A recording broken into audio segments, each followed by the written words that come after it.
On Saturday, Ukrainian President Zelensky promised his country would win the war despite a series of setbacks, saying we are 730 days closer to victory.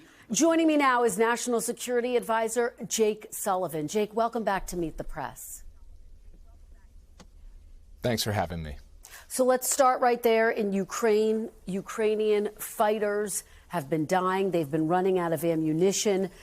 Is this war in Ukraine a stalemate, Jake, or does Russia now have the upper hand?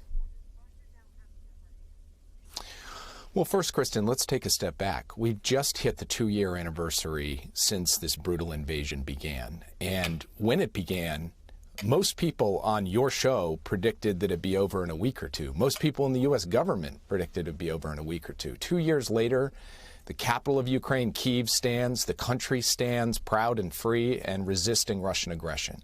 So we need to understand that actually Ukraine has, in many ways, succeeded in thwarting the fundamental objective of Vladimir Putin, which was to subjugate the country of Ukraine.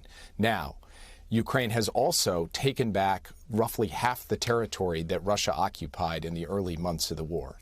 We are looking at some setbacks, including in recent days, because Ukraine didn't have enough ammunition to defend the town of Avdiivka in the east. But at the end of the day, Ukraine still has the capacity, if we provide them the tools and resources they need, to be able to prevail in this war. And it is up to us, the United States and our allies and partners, to deliver on our commitments. And that's why it's so important that Congress act. And we are going to talk about that fight over the aid in just a moment. But I want to ask you, big picture, does the United States still think that Ukraine can win this war militarily? Of course Ukraine can win. Of course, Ukraine has already succeeded militarily in one of the most profound objectives it had, which was to keep the country from falling into Russian hands. It has already done that. And Ukraine can go further in retaking territory that Russia has occupied, ensuring Russia fails and ensuring Ukraine prevails. But it can only do so if it has the tools that it needs. And that is why the United States needs to deliver the aid package that passed on a massive bipartisan vote in the Senate. The House needs to step up and pass that bill. Well, with aid stalled in the House, I had an opportunity to speak to the UK Foreign Secretary David Cameron, and I asked him what he thinks President Biden can do on his own. Take a look at that answer. I think what Britain has shown, I'm not saying we get everything right, we make mistakes, but right at the start of this conflict, we took the view we were going to back Ukraine and back Zelensky as much as we could. So we gave them the anti-tank weapons. We gave them the tanks. We gave them the long-range artillery. And on every occasion, there were people saying, including some of the United States, saying, look, this is in danger of escalating. And I don't think it was in danger of escalating the conflict. What we were doing was giving Ukraine the weaponry they need to fight off the Russians. And I think that is non-escalatory. I think it's perfectly fair to back a country in its self-defense. And I think that the more that the American administration can see that that works, that others have done it, America is doing it now with the long-range artillery, and I would urge the Pentagon and the President to err on the side of doing more. Jake, is President Biden out of options, or is there more he can do on his own?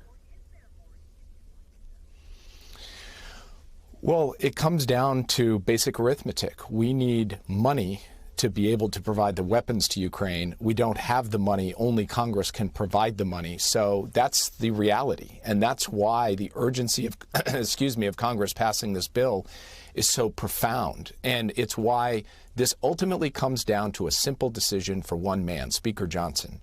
If there were an up or down vote in the House, this would pass on a bipartisan basis. So Speaker Johnson needs to decide, will he allow that vote to go forward? If he does, Ukraine will get what he needs. If he doesn't, then the United States will not have the resources necessary to give Ukraine the kinds of tools and capacities that it needs. That's what this comes down to, and that is the moment that we are at right now. Jake, what do you say to Speaker Johnson? What do you say to House Republicans who say they don't think more taxpayer dollars should be spent on the war in Ukraine until they have a clear understanding of the strategy and what victory looks like there? So I've personally gone up and briefed the Speaker and other members. Secretary Austin, Secretary Blinken, our intelligence community have all gone up. We've laid out in writing how we look at the strategy for Ukraine to prevail and for Russia to fail in this. We've gotten good feedback from the House on that. I don't think the question at this point is about the strategy.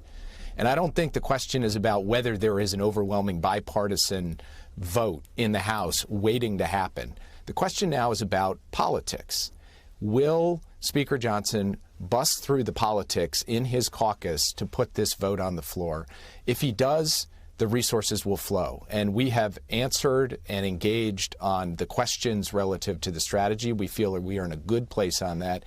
Now it comes down to a simple right or left turn. You know, one way is towards a vote that delivers Ukraine what it needs. The other way is towards an outcome that Vladimir Putin would love to see, which is the United States not stepping up to its responsibility. Let me ask you about Russia as it relates to our next election. As you know, the intelligence community has said that in 2016 and 2020, Russia interfered in the United States presidential elections. Are there concerns, or is there even evidence that Russia is planning to interfere in the 2024 election, Jake?